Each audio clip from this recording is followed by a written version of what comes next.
In a small American town, one woman's courage stopped a billion-dollar deal in its tracks. When Anna Dawson stood up to billionaire Joseph Marshall and declared, "Roots matter," she wasn't just protecting an old hotel. She was fighting for local businesses, jobs, and the soul of Maple Ridge. What started as a corporate takeover turned into a powerful standoff between community values and corporate greed. And in the middle of it all, Anna and Joseph discovered something far more valuable than any contract: the meaning of staying when it matters most. If you believe love, loyalty, and courage can still change the ending, you can't miss this story. Subscribe now. You'll find inspiring, emotional stories where ordinary women change the lives of powerful men and their own in the process. Like, share, and join a community that believes in hope, strength, and second chances. Maple Ridge woke to cinnamon and wood smoke. Banners fluttered above the Harvest Festival lane. Anna Dawson stacked golden pies with steady hands. The air bit sweet and cold against her cheeks. Bills tugged at her thoughts like stubborn wind. She smiled anyway, the practiced art of hope. Today had to be good. It simply had to. Kids chased each other with caramel sticky fingers. Fiddles squeaked through a test on the main stage. Vendors bartered jokes louder than the generators hummed. Anna checked the crust sheen, the lattices aligned. Her father's recipe rested like a promise kept. She tucked a strand of hair behind her ear. Then the crowd noise thinned, like a curtain parting the far, and stood an empty stall. No samples, no sign, just shadow and cedar. A man in a charcoal coat faced the posts. Shoulders tight, head bowed, breath unsteady as frost. He wiped his cheek fast, as if to erase. The gesture was small, private, almost invisible.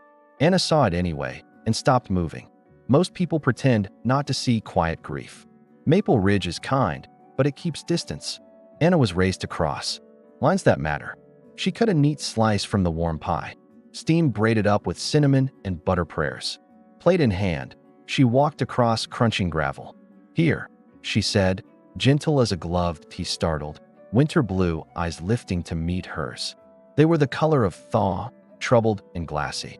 "You don't know me," he said, voice low. "I recognize hunger," she answered, "for sugar or relief." He held her gaze like a ledge in rain. Fingers brushed as he took the plate carefully.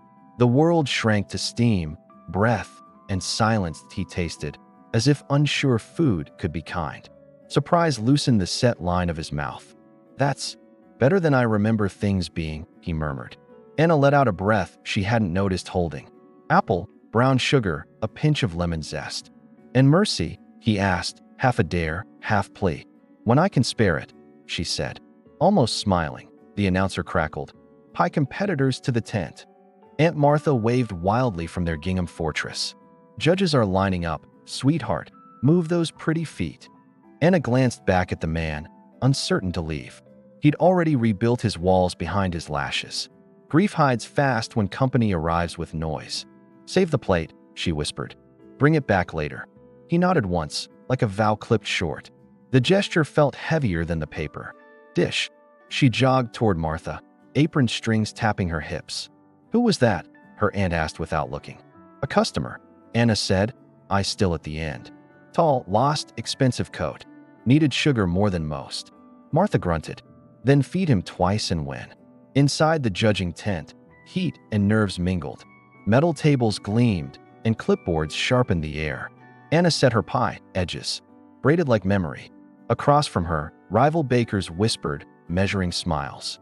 She kept her chin steady, breath counting past fear. Her father's handwriting peeked from a stained card. "Steady hands," it read. "Honest crust. No shortcuts." Outside, a drizzle gathered, soft as doubt. The man, Joseph, though she didn't know, watched the canvas. Laughter rolled past him like a train he missed. The slice warmed his palms more than his chest. He wasn't built to cry where banners hang. But today the seams had split without permission. A stranger's kindness stitched what he couldn't name. The judges spoke. Forks rose, pencils danced decisively. Anna answered questions about tartness and flaky ratios. Someone sneered. "Cute stand, family charity case, right?" She met the gaze, even, unflinching, unashamed. "Family recipe, yes. Charity, no? We earn it." A murmur rippled. Martha's eyebrows did victory laps. Somewhere, thunder argued with the mountains and lost. Joseph drifted closer, drawn by a voice steadying him. He pretended to browse maple candies he wouldn't eat. The blogger with the red scarf lifted her phone. "Rumor is the hotel's getting bought tonight," she said. Joseph's jaw tightened. He studied the puddle's reflection. He was here to end noise, not make more. And yet the noise was everywhere, inside especially. The tent flap opened and wind-kissed flour. Anna slipped outside to breathe against the drizzle. The man stood there again, plate now empty. He'd cleaned it, almost polished, in careful circles. "I was told to return this," he offered softly. "You were told?" she teased, tilting an eyebrow. "By the pie," he said. It seemed firm. She laughed, and something eased between elbow and heart. "I'll take that as a compliment to the crust." "You should," he said, and looked like he meant it. Rain beaded on his lashes, bright as apology. "Do you work that stand alone?" he asked. "With my aunt," Anna said. "With my father's ghost." He opened his mouth, then closed it on pain. "I'm Anna," she offered, because courage begets courage. He hesitated, then, "Joseph." The name fit cleanly. She repeated it once, tasting the weight and shape. "Thank you for not walking past," he added. It didn't look like a day to be alone. Behind them, the announcer started a new contest. Somewhere a cheer rose, and a glass shattered. Martha burst through the flap like a gusty sermon. "Final round, kiddo." And photographers. Smile like salvation. She clocked Joseph in a blink, protective and sharp. "Friend of yours?" she asked, sugar turning to steel. "Returning a plate," Anna said, taking it back. Martha's look said plates return with people attached. "We'll talk," she promised, vanishing into camera flashes. Joseph stepped aside, giving Anna a path through. "You have work," he said, voice steadier now. "Everyone here does," she answered. "Yours looks heavier." "It's paperwork," he lied, a reflex honed by power. Her eyes searched, gentle, not prying, somehow seeing. He wasn't used to being seen without armor. A bell rang. She flinched, then smiled apology. "If you wander later, try the cider. Stand." "Assignment accepted," he said, almost teasing, almost warm. "And if the day gets loud, the bleachers are quiet." "Is that where you hide?" he asked, curious, kind. "I don't hide," Anna said. "I breathe and return." He held that answer like a lantern in fog. The drizzle softened, as if listening to them. Back inside, Anna placed her second pie. Forks scraped. Cameras clicked. Rivals performed polite. Cruelty. Outside, the blogger filmed a live about mystery buyers. Joseph's phone buzzed with a board member's ultimatum. He silenced it and watched the tent, not blinking. For once, the empire could wait a few minutes. For once, presence felt like the only correct choice. The MC lifted a ribbon. The crowd leaned forward. Anna's name hung in the air like a held breath. A gust flipped the tent edge, revealing Joseph fully. The blogger swung her camera and whispered, "Is that?" Martha's hand tightened on Anna's elbow, warning, fierce. Somewhere, a rumor took its first victorious step, and Anna finally wondered who exactly Joseph was. The ribbon still trembled in the MC's hand. Anna accepted it with a smile that didn't reach her eyes. Applause swelled, but a strange hum threaded through it. The blogger's phone was pointed directly at Joseph now. Martha muttered under her breath, "That's trouble." Anna didn't answer, but her chest tightened. Her instincts whispered that this man wasn't just passing through. Outside the tent, the drizzle had turned into a steady rain. Festival-goers ducked under striped awnings, laughing through damp sleeves. Joseph moved toward the cider stand as promised.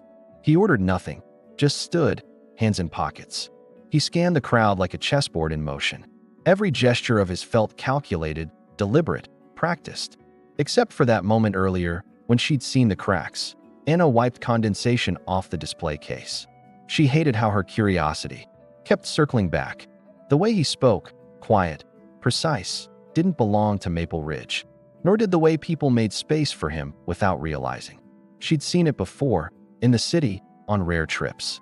The invisible crown of those who owned. More than they showed. But crowns came with costs. She knew that too. Martha shoved a cup of cider into Anna's hand. "Warm up. You're pale." "I'm fine," Anna lied, sipping the spiced steam. Her aunt followed her gaze to the distant figure. "Don't," Martha warned. "Men like That carries storms. Anna forced a laugh, though it caught in her throat. I'm not looking for rain, she said. Just answers. Joseph felt her eyes before he found them. It wasn't the sharp, assessing stare he was used to. Hers was steady, like someone holding open a door. He almost walked toward her, but a voice cut in. Marshall, said a tall man in an expensive raincoat. The name hit the air with a subtle weight shift. Anna didn't hear it. Yet, the raincoat man leaned in, voice low but urgent. Board's nervous about the delay. Press is circling. Joseph's jaw flexed, but he didn't glance back. Handle it, he said flat. I'm busy. The man blinked and used her refusal, then left. Joseph's fingers tightened inside his coat pockets. Busy. That was one word for what this was. Anna spent the next hour restocking pies and chatting with customers. She thought she'd shaken the strange pull she felt, until she looked up and found him at her stall. No coat now, just a crisp shirt, sleeves rolled neatly. Rain had darkened his hair, made his eyes sharper. I owe you feedback, he said, resting a hand on the counter. About the pie, he added when she arched a brow. Oh, was it too sweet for you, mister? He hesitated a fraction before saying, Joseph. No last name, she noticed, intentional. It was perfect. He continued, balanced, honest. Her lips curved despite herself. Honest pie. I'll take that. Honesty's rare, he said, studying her like a puzzle. And expensive, she replied without blinking. A group of teenagers passed, jostling the counter. Joseph stepped back, giving them space without losing focus on her. You've been at this long? He asked. Since I could hold a rolling pin, Anna said. Her father's ghost felt close in moments like this. It's not just a stall, she added. It's our anchor. Joseph's gaze flickered. Anchors meant something to him too. Martha returned, brushing rain from her hair. She gave Joseph a polite smile that didn't reach her eyes. We're closing early if this rain keeps up, she said. Joseph nodded once, stepping back from the counter. Anna almost asked him to stay. Almost. But something in his posture stopped her. As if he was already halfway out the door, he didn't go far, just leaned against a lamppost. From there, he could see the whole stretch of stalls. His phone buzzed again. He silenced it without looking. Rain blurred the bright festival lights into watercolor. Anna served the last customers before the downpour came. When she looked up again, he was gone. She felt the absence like a space carved out. Packing up took longer than usual in the wet. Martha hummed tunelessly as they folded the stall cover. Anna tried not to watch the empty lamppost, but her mind replayed the way he'd said her pie was honest. Why that mattered to him, she couldn't guess. See you at the house, Martha said, taking half the crates. Anna lingered to wipe down the counter one more time. Footsteps approached on the slick gravel. She didn't have to look to know it was him. Joseph stopped a few feet away, hands bare now. You missed something, he said, holding out a ribbon. It wasn't hers, a child's prize for a pumpkin carving. She smiled faintly, shaking her head. Not mine. No, he said quietly. But maybe you can give it back. He turned before she could answer, walking into the rain. Anna watched him blend into the shifting crowd. Something told her the ribbon wasn't the only thing misplaced tonight. She slipped it into her apron pocket, unsure why. Behind her, the blogger's voice rose, eager and sharp. Ladies and gentlemen, you won't believe who's in Maple Ridge. And the name she said next froze Anna in place. The blogger's voice cut through the sound of rain like breaking glass. Joseph Marshall. The Joseph Marshall, she repeated, already streaming live. The name fell over the festival like a spark on dry straw. Heads turned, curious, some recognizing the weight it carried. Anna felt her stomach tighten, as if the ground had dropped away. Joseph kept walking, not quickening his pace, but standing, taller, like someone used to being seen, even when they didn't want to be. Martha returned quickly, her expression tight, gripping Anna's arm. Don't get involved, she whispered firmly, her gaze following Joseph. That man's not from here, and men like him take more than they leave. Anna wanted to protest, to say she knew nothing about him yet, but her aunt's tone rang with experience, not assumption. Even so, something in her resisted the idea of turning away. Because beneath the famous name, she remembered those shoulders bowed in the rain. As the murmur grew, Joseph stopped under an awning. A couple in a suit and an expensive dress approached him, laughing loudly. The man shook his hand as if sealing a deal. The woman looked at him as though he were a trophy on display. Joseph responded with impeccable politeness, but his gaze distant. Anna watched from afar, trying to see who he really was. The man in the rain-soaked coat, or the magnate from the headlines. The sound of thunder echoed, and the wind pulled at her stall's awning. Anna ran to grab the canvas, feeling the cold bite at her hands. When she lifted her eyes again, Joseph was still there, but now he was looking directly at her, as if the crowd had vanished. There was no arrogance in his gaze, only something quiet, something that begged to be read beyond the magazine covers. And Anna, without meaning to, accepted the invitation to understand. The blogger shifted her angle, filming Anna's stall as well. Is the billionaire here to taste the local treats? Or for someone? A few passers-by laughed, others only whispered. Anna felt her cheeks grow warm, but she held her composure. Joseph looked away, perhaps to protect her, perhaps out of habit. The wind carried the sweet scent of apple and cinnamon toward him, and for a moment, it seemed that was the only scent that mattered. Martha began gathering the crates, closing up for the day. Joseph took one last step toward Anna, but stopped. The rain grew heavier, drumming like impatient fingers on the ground. He opened his mouth to say something, but stepped back instead. The moment broke when someone called him by his last name, and, without another word, he disappeared into the blur of umbrellas. Anna stood there, his name echoing, with far too many questions to answer. The rain lingered into the next morning, wrapping Maple Ridge in a gray hush. Anna stood by the kitchen window, watching droplets race down the glass. Her aunt's voice hummed from the radio, a soft country song playing low. On the counter, yesterday's ribbon still lay where Anna had left it. She ran her fingers over it, remembering Joseph's quiet eyes in the storm. The name still echoed in her head, Joseph Marshall. Now she knew why it had felt heavy in the the festival grounds. Vendors were setting up again despite the damp. Anna arrived early, her crates stacked and covered in oilcloth. She hoped the drizzle would keep the gossipers away. But as she rounded the corner, she saw the red scarf blogger waiting. Camera in hand, she scanned the stalls like a hawk. Anna lowered her gaze, focusing on her pies. Attention was fine, but not the kind tied to a man like him. Joseph was already there, though she didn't notice at first. He stood near the coffee cart, speaking to an older man in a suit. The suit looked out of place among flannel and rubber boots.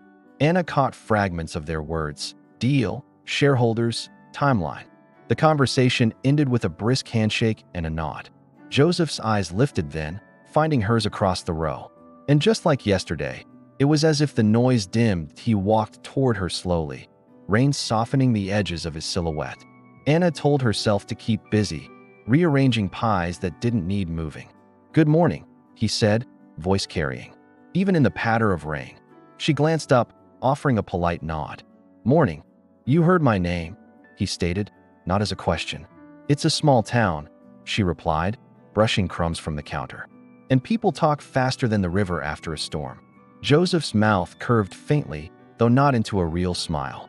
"Then you know who I am," he said. "I know the name," Anna answered evenly. "Not the man." That caught him just for a heartbeat before his guard returned. "Names carry weight," he said quietly. "Sometimes more than they should." She folded her arms. "Sometimes they hide more than they reveal." For a moment, they just stood there, reading each other like strangers with history. Martha appeared behind Anna, slipping an arm around her shoulders. "Mr. Marshall," she said crisply. "Didn't expect you back here today." Joseph's tone was polite, but there was steel under it. "Business keeps me in town a little longer." "Business," Martha repeated, like she was tasting something bitter. Anna felt the tension stretch between them like a tight rope. Joseph stepped back slightly, giving them space that a customer approached, breaking the moment. Anna served the pie slice with a practiced smile.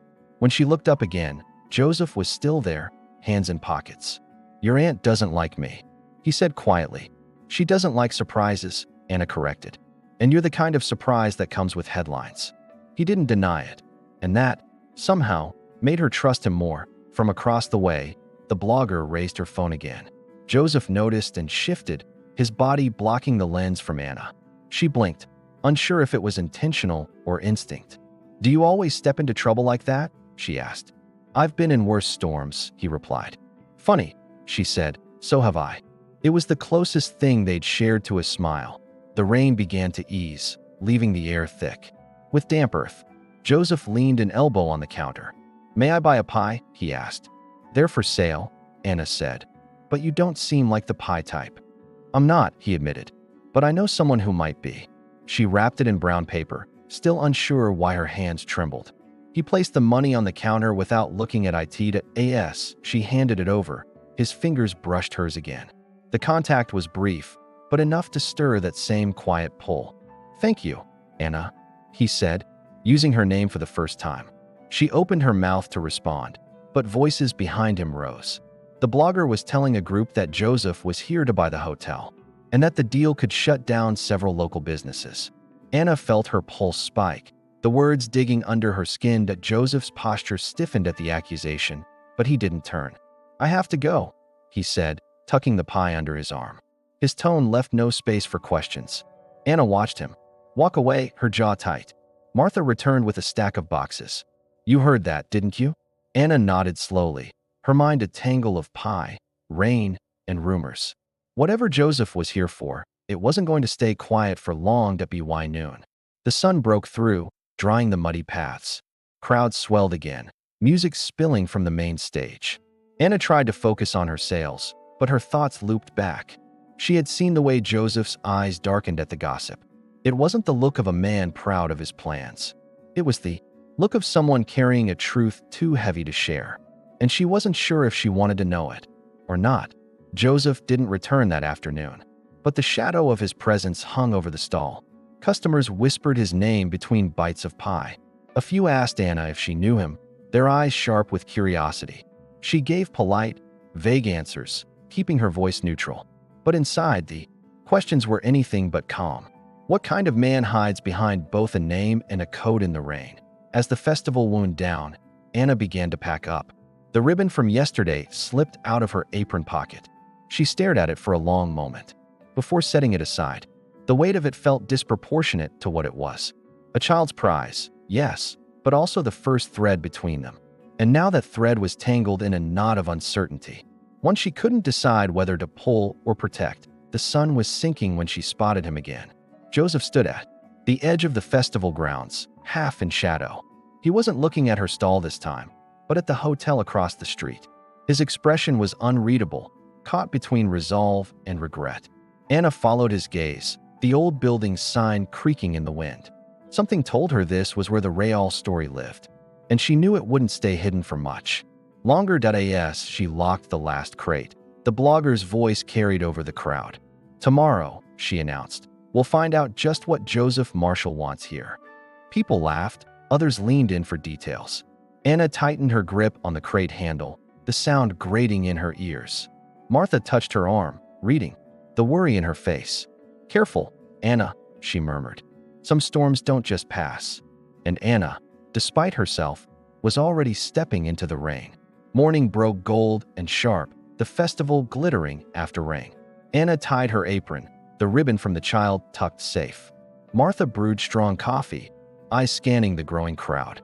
Rumors moved quicker than steam off the cups they poured. Joseph's name threaded through conversations like a bass note. Anna told herself to breathe and just sell pie.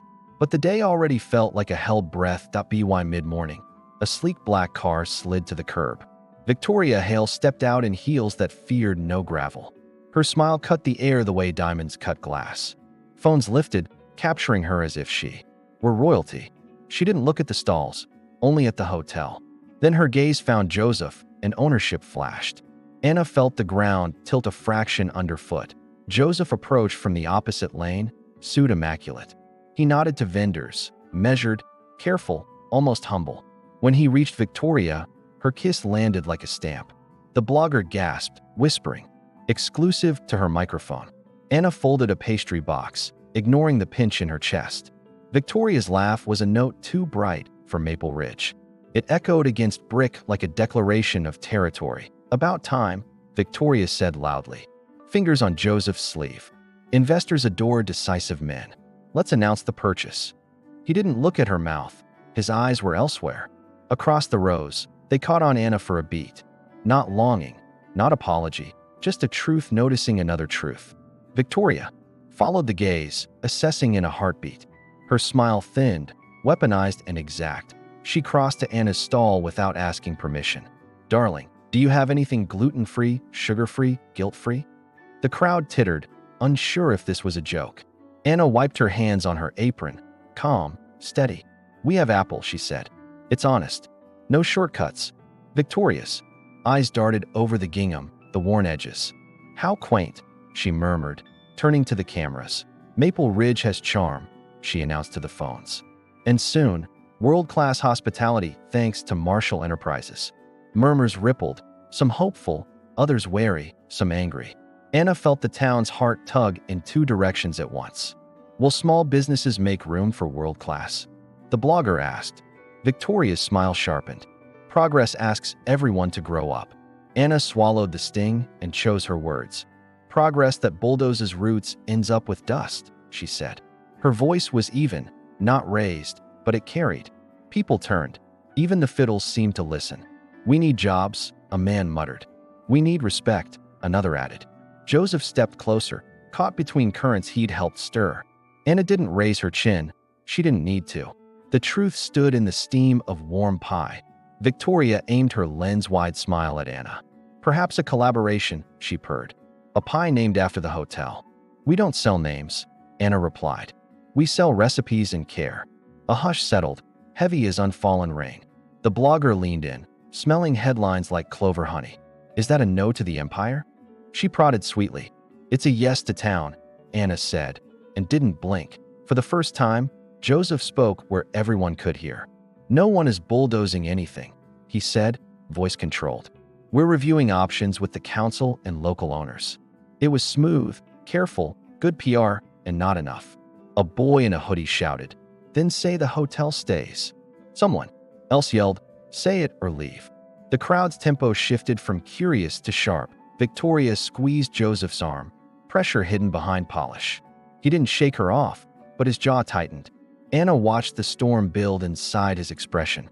He'd survive a public fight, she could tell, but the town might not, and neither would his word. She exhaled a quiet plea into the space between them. "Say the human thing, not the scripted one." Joseph stepped forward and took the mic from the MC. "I can't promise outcomes before we do the work," he began. Boos scattered. A few cheers tried to hold ground. He let the noise wash over and then kept going. "But I can promise this. No decision will happen in the dark." He looked at Anna when he said it, not at Victoria. Light found a seam and entered. Victoria clapped, a slow, theatrical rhythm. "So principled," she said, eyes like ice over coals. "To prove it, let's tour the hotel. Press invited, of course." Joseph hesitated a beat too long, and cameras caught it. The blogger smiled like a fox at a henhouse door. Anna lowered her gaze to a cooling pie. Principles cost heat. She knew it by heart. By afternoon, the festival swelled with damp laughing crowds again. A marching band stumbled into a joyful, brassy song. Anna worked the line, muscles finding their honest rhythm. She could feel Joseph's orbit, distant but present, circling. When the line thinned, a woman in pearls stepped up. "Is it true you're involved with Mr. Marshall?" she asked. The question dropped like a fork on china. Anna set down the knife and met her eyes. "I offered a man pie in the rain," she said. "That's the extent of it." Pearls clicked, judgment counting beats like a metronome. "A pity," the woman said. "It could have been advantageous." "Some of us prefer dignity to discounts," Anna replied softly. The woman flushed and left with empty hands. Dusk rolled in early, clouds bruised and heavy. Generators hummed. Lights twinkled over damp grass. Joseph appeared again at the edge of her awning. No entourage, no car, no diamond shadow attached. "Can we talk, someplace off camera?" he asked quietly. Anna glanced at Martha, who weighed him and nodded once. "The diner," Martha said. "Half a mile. Go now." They walked fast, not quite side by side. Maple Ridge shifted from carnival to ordinary streets. At the diner, neon buzzed over chrome and coffee. They took a corner booth, backs to the window. The waitress poured without asking, eyes kind, mouth shut. For a moment, clatter and steam felt like a sanctuary. Joseph wrapped his hands around the cup like it could anchor him. "I'm not here to steamroll your town," he began. I'm here because a lawsuit forced my hand. Anna listened, shoulders square, chin level, heart careful. A previous manager used the hotel as collateral without consent. He studied the reflection in his coffee, not her face. If I let it collapse, it drags 3 local vendors under. And if you save it? She asked, steady as a metronome. Then I own a headache and possibly a friend, he said. The honesty startled them both into a shared breath. Victoria isn't my fiancée, he added after a beat. She's a business arrangement that refuses to expire. Anna filed the sentence where truth lives. Imperfect, costly. I'm not a headline, she said, and I won't be bait. Noted, he answered, voice roughened by relief. The bell over the door chimed. The blogger stepped in. Her camera wasn't up, but her smile was recording. Evening, she sang, sliding onto a stool without looking away. Joseph's shoulders tensed. Anna reached for her coffee. We can leave, he said, low, protective, ready to move. We can finish, she said. Running writes its own story. He nodded. They stayed. They spoke soft and true. He told her about the brother he couldn't save. How grief taught him to count costs, not breaths. She told him about her father's quiet courage with failing lungs. How love is measured in chores done before dawn. 2 lives placed their unglamorous truths on Formica. When they finally stood, the neon had softened. Outside, the rain had remembered mercy. They walked back by way of the empty bleachers. Festival lights blinked like tired stars, vendors packing up. A hush held the field, wide and forgiving. Joseph stopped where she'd first seen him cry. He looked at the boards as if they might absolve him. Thank you for seeing me, he said, the words bare. Thank you for not hiding, she answered. Same bare truth. A shout split the quiet. Shoes slapped wet planks. The blogger stood on the sidelines, phone raised high. A photo flashed on her screen. The diner booth, their heads close. The caption pulsed. Pie girl bags the billionaire, deal sweetened? Anna's stomach dropped. Joseph's jaw turned to granite. The crowds. Curiosity began to swarm from the far tents. And the night, suddenly, was no longer theirs. The photo spread faster than the steam from her pies. By morning, Anna's phone buzzed with messages she didn't want to read. Some were curious, some cruel, others pretending to be helpful. In a small town, gossip wasn't just talk, it was currency. And today, Anna felt like her name had been traded without consent. Martha clattered pans in the kitchen, pretending not to watch her. The ribbon still sat on the counter, now feeling like evidence Joseph's day started earlier, but not quieter. His assistant called twice before sunrise, voice tight with urgency. The board was concerned about optics, code for fix this. He'd faced hostile investors, courtrooms, and media storms before. But this was different. This had Anna in the middle, and the idea of her taking the brunt unsettled him more than it should. He poured coffee and stared out at Maple Ridge's quiet streets, the festival. Eyes followed Anna like moths to a lamp. Some smiled politely, others whispered behind knitted scarves. She kept her hands busy, refusing to let them shake. Martha handled customers, giving her niece space to breathe. Every so often, Anna caught sight of the blogger lurking nearby. Her red scarf was like a warning flag in the crowd. Anna refused to give her the satisfaction of flinching. Joseph arrived mid-morning. Without his usual quiet approach, he walked straight to Anna's stall, his presence undeniable. Can we talk? He asked, low but firm. She glanced at Martha, who gave the faintest nod. They stepped away from the stall, boots crunching on wet gravel. You shouldn't be here right now, Anna said. I'm exactly where I need to be, he replied. They found a spot behind the old bandstand, shielded from view. Joseph's expression was all business, but his voice wasn't. I'll handle the story. You don't need to answer to anyone.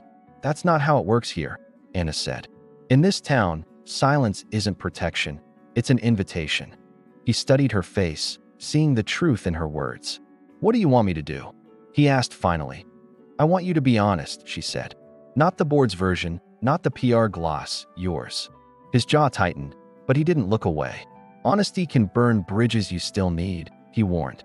And lies, she countered, burn the ones worth crossing. The wind picked up, carrying the scent of roasted chestnuts. Somewhere, the marching band tuned their brass in sharp bursts.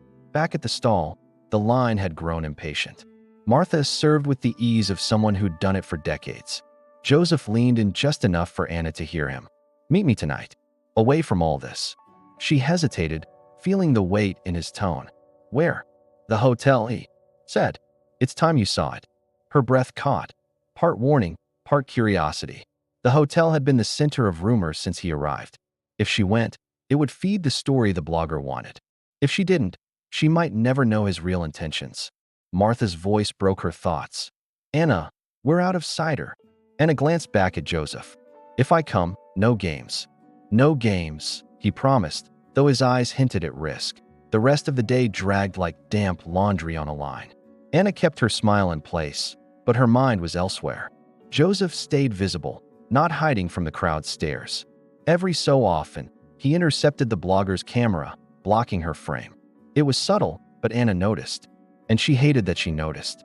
Hated more that she cared. By dusk, the festival lights blinked on against the darkening sky. Anna packed, up slowly, delaying what came next. The ribbon slipped from her apron again. She tucked it away. Her heart felt too loud in her chest. When she turned, Joseph was there, hands in pockets. "The offer still stands," he said quietly. She nodded once. "Lead the way." They walked through side streets, avoiding the festivals. Main lanes. The hotel loomed ahead, its facade tired but dignified. A few windows glowed. The rest were dark as shuttered eyes. Joseph pushed open the heavy glass door, holding it for her. Inside, the air smelled of old wood and a faint trace of polish. The lobby's chandelier was dim, crystals catching stray light. "This is what they want to replace," he said. Anna stepped inside, her boots clicking on marble. It wasn't grand, but it had a soul. She could feel it. Faded rugs softened the floor, and portraits watched from the walls. "This place has history," she murmured. "And problems," Joseph added, gesturing toward a leaking ceiling tile. "Some worth fixing, others not so much." She turned to him. "Which am I?" The question caught him, sharp and unguarded. "You're not a problem," he said finally. His voice was low, almost certain.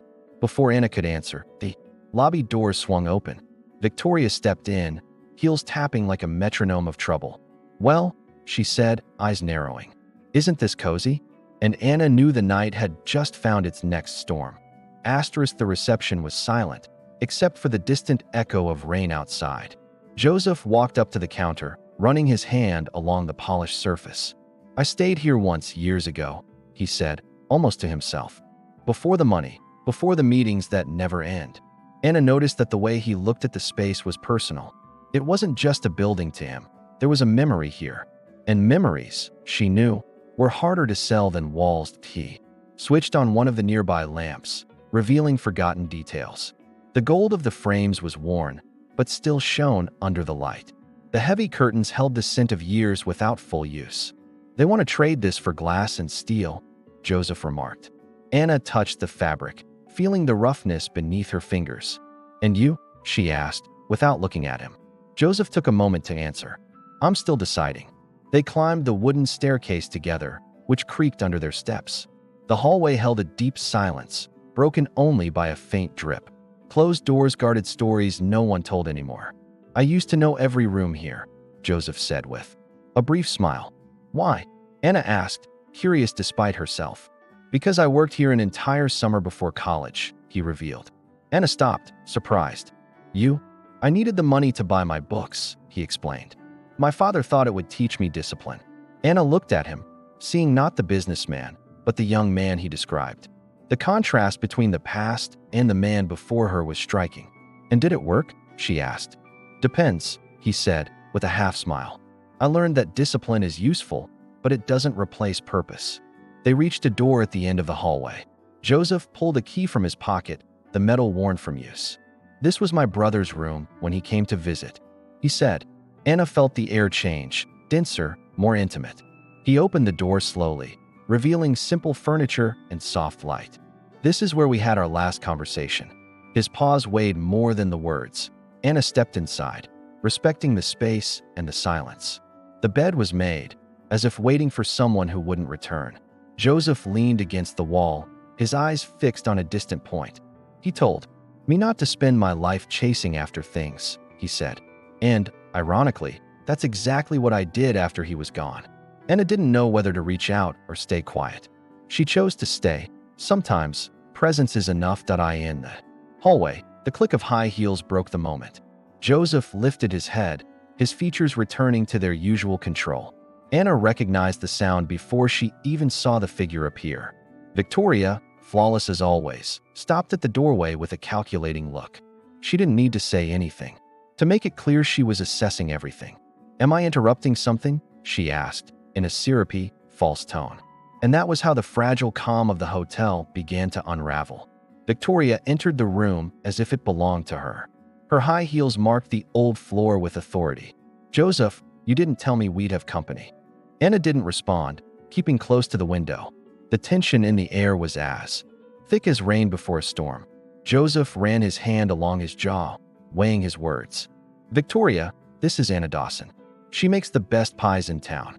"How charming," Victoria said, each syllable sharp. "The billionaire and the pie girl." Almost poetic. Anna held her breath, not because of the insult, but because of the intent. "Some stories aren't meant for display," Anna replied, steady. Joseph cast her a quick glance, surprised by her calm. Victoria raised an eyebrow, as if cataloging an opponent. The silence that followed was pure challenge. "We should focus on the hotel," Joseph cut in, trying to redirect. Victoria laughed, a sweet sound with icy edges. "I always focus on what matters, darling, and on what draws attention." Anna walked slowly to the door, but stopped at the threshold. "If it's attention you need, maybe this isn't the place." Joseph sighed, realizing none of this would end smoothly. The echo of Anna's words lingered in the hallway. Victoria followed her with her gaze, as if measuring distances. "You think you understand Joseph, don't you?" Anna turned back, firm, holding her stare. "I don't need to understand him to know what I don't want to be."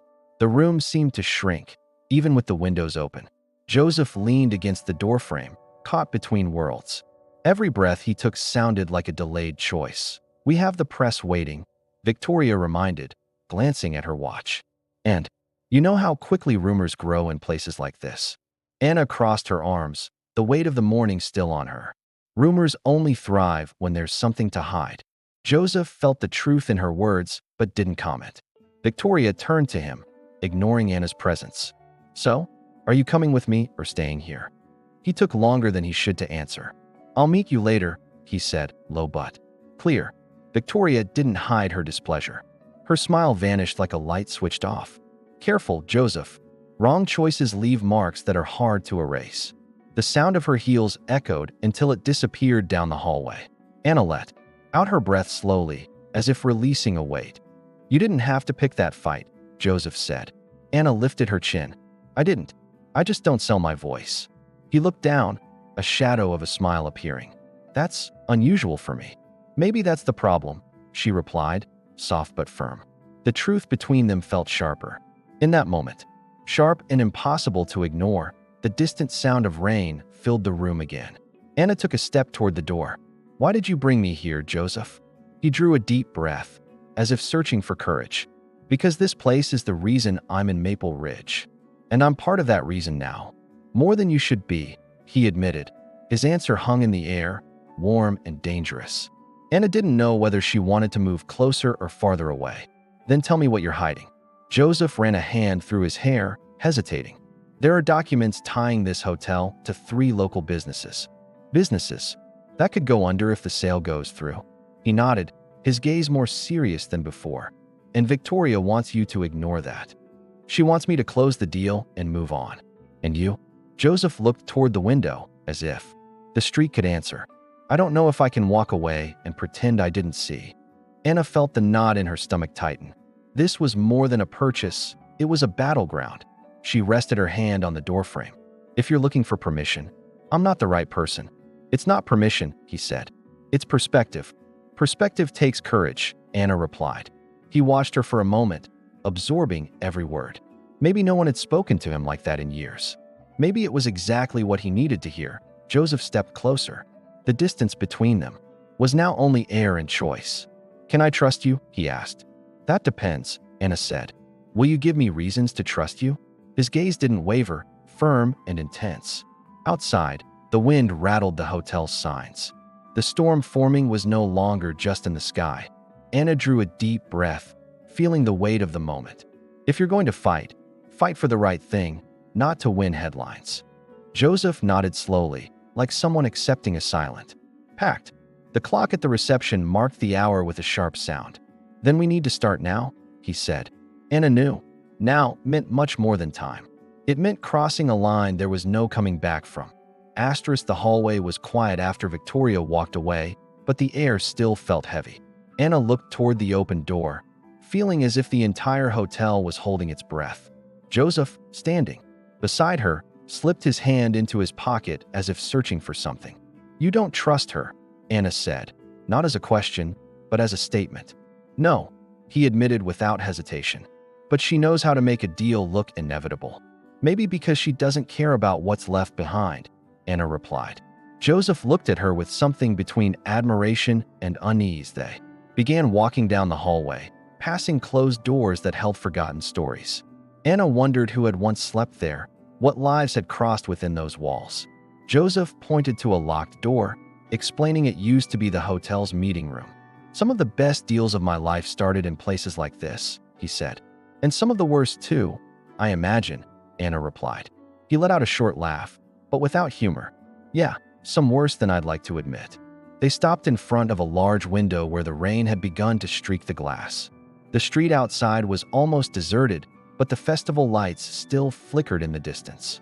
You know that if you go against Victoria, she'll attack from every angle, Anna warned. I know, Joseph replied, his tone heavy but steady. And you'll still face her? He took his time to answer, watching a raindrop slide down the glass. Some battles we don't choose. They simply arrive. Anna leaned against the wall, folding her arms.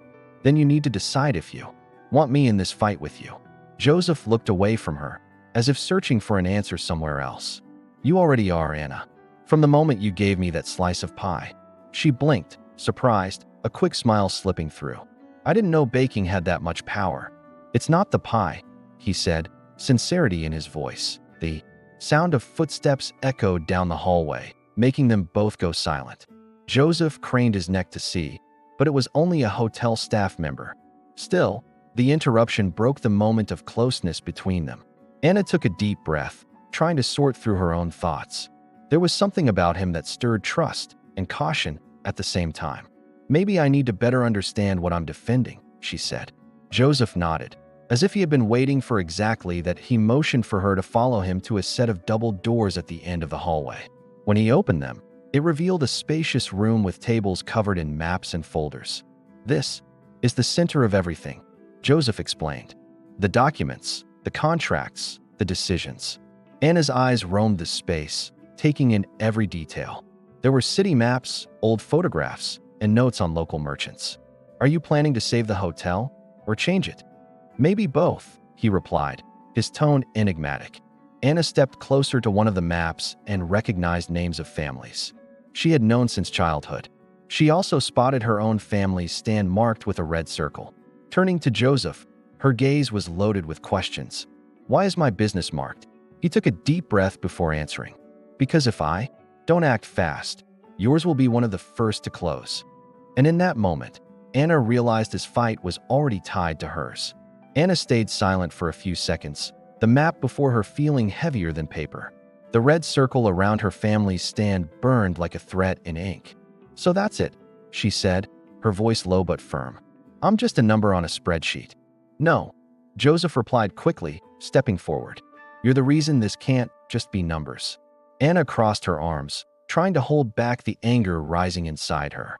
Do you understand how it sounds when a billionaire tells me he'll decide if my life goes on or not? Joseph held her gaze, refusing to back down. That's why I want you inside this decision, he said. Inside, Anna let out a humorless laugh. You're talking as if I had any power in this room. You have more than you think, Joseph insisted. You know the people, you know what they need.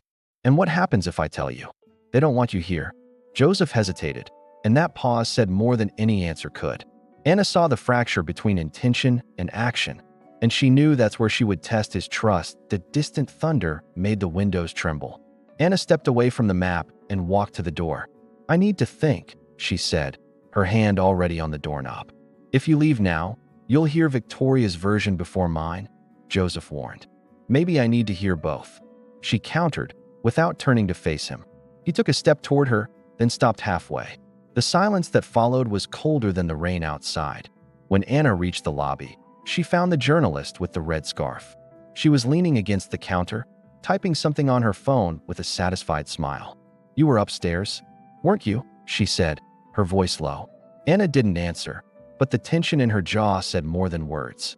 It'll be interesting to see which side you choose when this comes out, the journalist teased. Anna kept walking, refusing to give her the pleasure of a reaction. But inside, the pressure kept building. Outside, the festival was at its nighttime peak. Lights reflected off puddles, creating an almost magical glow. Anna walked down the row of stalls, greeting familiar faces. She felt the curious stares, some friendly, others calculating. When she reached her family's stand, Martha was there, serving pies as if nothing was happening. We need to talk, Anna said, grabbing a cloth to wipe the counter. Let me guess, Martha replied. It's about that man and the hotel. Anna quickly explained the map, the red circle, and the veiled threat. Martha listened in silence, cutting pie slices as if each movement was a judgment. And he says he wants my help, Anna finished, frustrated. Martha set down the knife, wiped her hands, and looked her niece in the eye. Then help him, she said. But the right way. And what's the right way? The one that leaves you owing nothing to anyone. Meanwhile, Joseph was back in the map room, reviewing documents. Anna's words echoed, challenging his way of thinking. He knew how to play the game of pressure and persuasion, but not of genuine trust. When the door opened, he expected to see her, but it was Victoria. I hear Miss Dawson is thinking of walking away, she said. Have you been spreading that? Joseph asked, his voice low, waited. Victoria smiled. Maybe not. Joseph closed the folder with force. You're turning this into a personal battlefield. Everything's personal, Joseph. It just depends on who's holding the weapons, Victoria replied. And you think they're yours? I've got more practice using them than that pie girl, she said. Joseph narrowed his eyes but didn't take the bait. Underestimating her will be your mistake, was all he said on the main street. Anna was walking back to the hotel.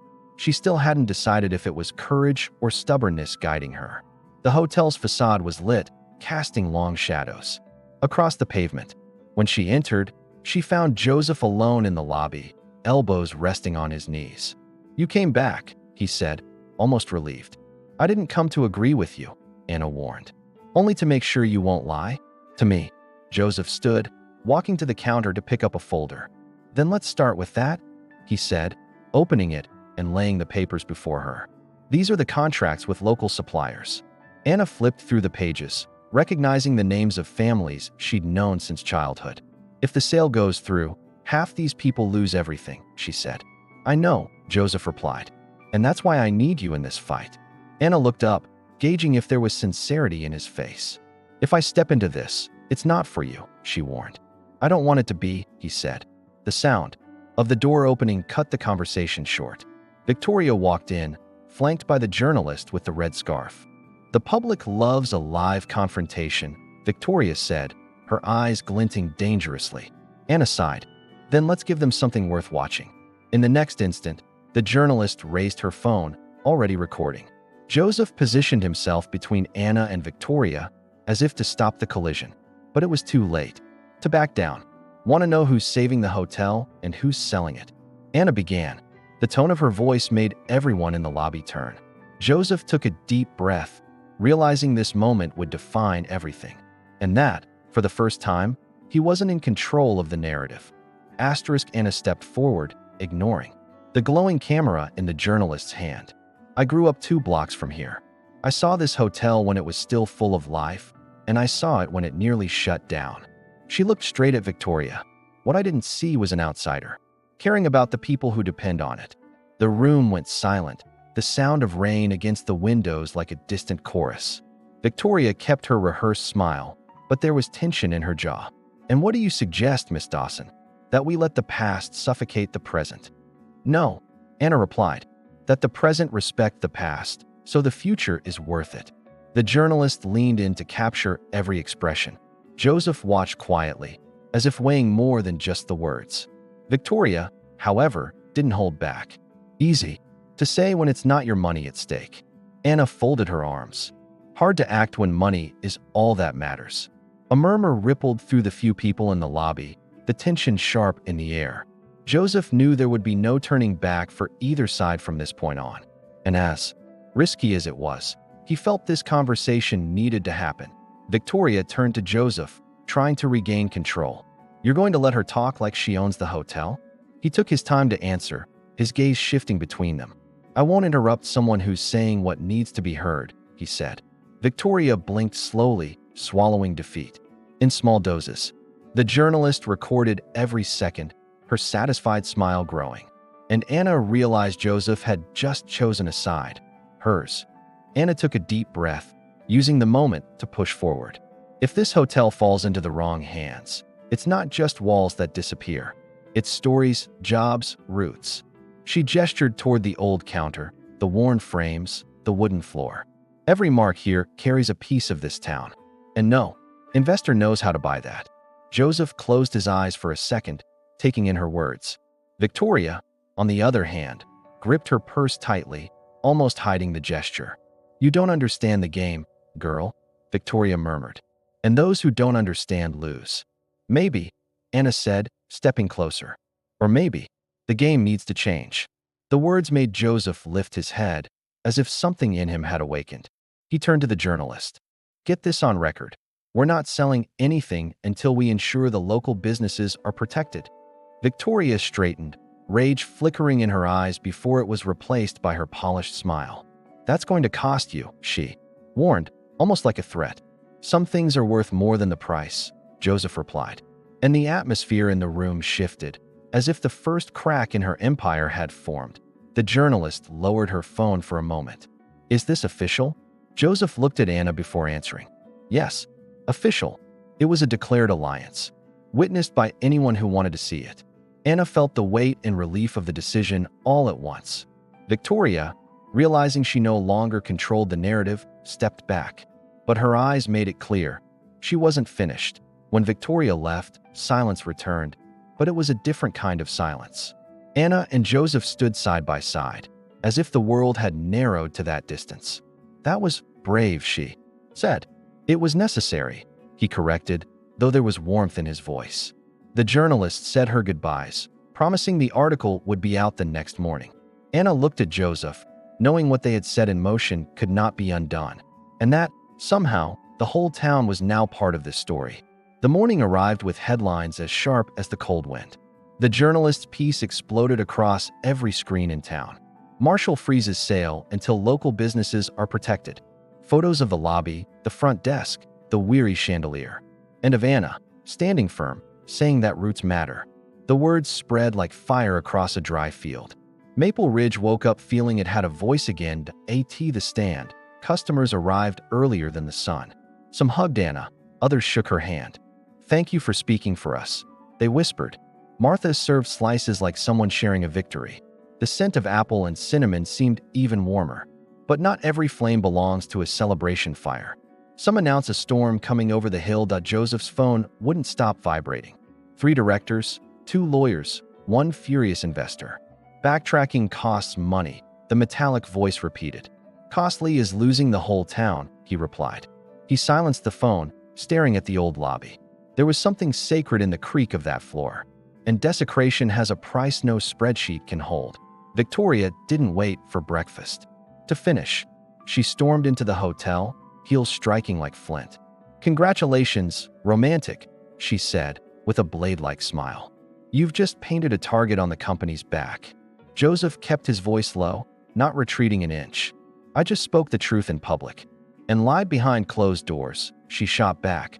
Venomous, she tossed a folder onto the counter, paper snapping. "Signed sale draft from 2 nights ago." Anna, just stepping through the doorway, froze in place. The black letters glistened like rain on asphalt. Joseph closed his eyes for a long, waited second. "It was a conditional draft, pending audit," he said. "What changed was yesterday, and it changed because of her." The word hung between them like a bell in the fog. "Because of me?" Anna asked, hurt and alert. "For seeing what I couldn't," Joseph answered. Victoria smiled, savoring the crack forming. Seeing is easy when someone sweetens the view. Martha appeared behind Anna, shoulders squared. Our recipe is sugar, not blindness, she said. The town began to gather outside the hotel. Voices, signs, questions, promises, and fear. The journalist raised her phone, eyes sharp. Town council meeting in 1 hour. All 3 of you at the center table, she announced.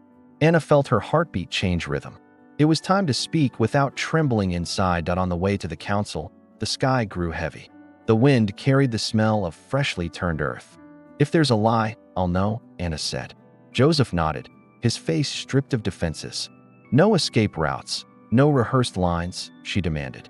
You won't be alone in this, he promised. And they walked like 2 people climbing the same hill. The room was full of restless chairs. People in boots, in suits, in aprons. The council president struck the gavel. We'll discuss contracts, jobs, heritage. Victoria spoke first. Her voice polished glass. Progress, investment, international brand.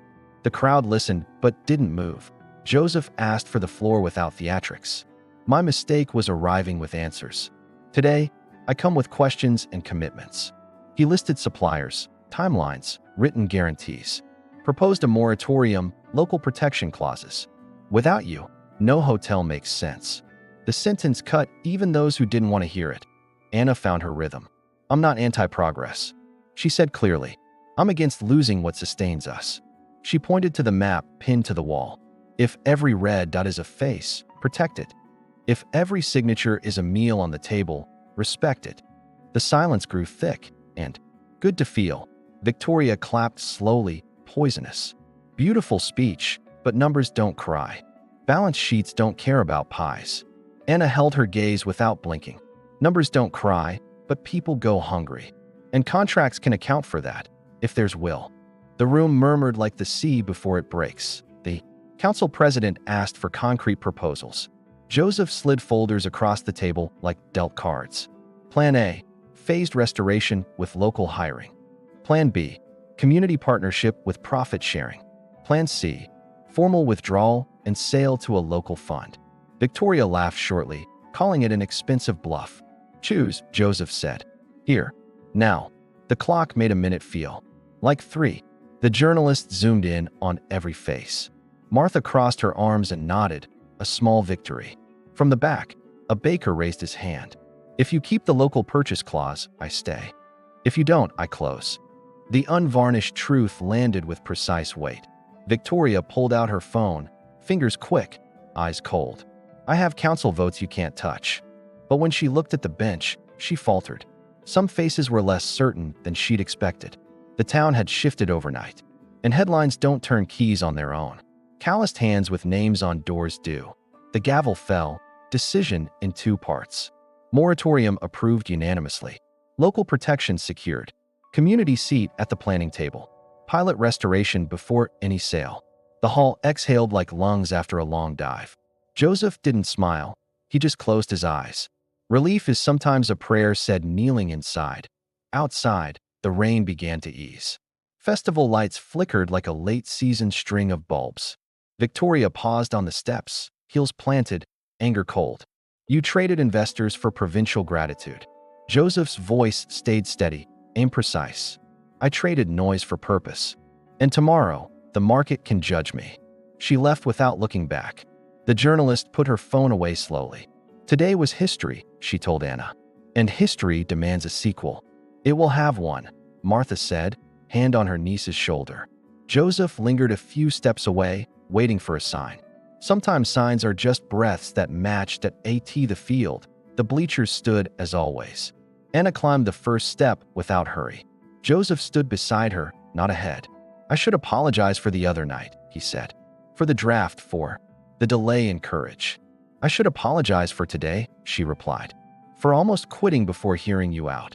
They laughed softly, the laugh of the tired. The wind carried the lighter scent of apples. I can't promise a road without potholes, Joseph said. But I can promise to brake before I hurt you. Anna looked at the town still glowing. In the distance. Promise to show up when the noise dies down. Promise to stay when no one is watching. Joseph offered his hand like someone offering home. Anna didn't take it right away. She brushed it first. then intertwined fingers like someone learning a language. There was enough warmth for 2 winters, enough space for silences that comfort. When they kissed, the world didn't applaud, but it seemed to understand everything. Later, at the stand, Martha folded the last cloth. "So," she asked, without much curiosity. "So we stay," Anna said simply. And him. He learned that staying is also a rich man's verb. Her aunt smiled, small and whole, and the night closed like a blessing. The next day, hammers would sing on scaffolds. Contracts would carry human footnotes. The hotel would apologize with every replaced plank. And Anna, at the counter, would fear the future less. Joseph would sometimes sit just to breathe with her. The town would proudly be plural again. And promises would become habit, not spectacle. When all slept, the lobby kept its echoes. Door creaks, distant laughter, returning steps. On the counter, a child's ribbon awaited a home. Anna pinned it to the board with a tack. "To remember why we fought," she wrote on a note. Joseph read it, pressing his forehead to the cold glass, and chose, once again, to state that if this story touched you, subscribe to the channel, leave your like, and share it with someone who needs hope today. Comment, which moment proved their love, words, or actions? Your voice helps these stories reach even further.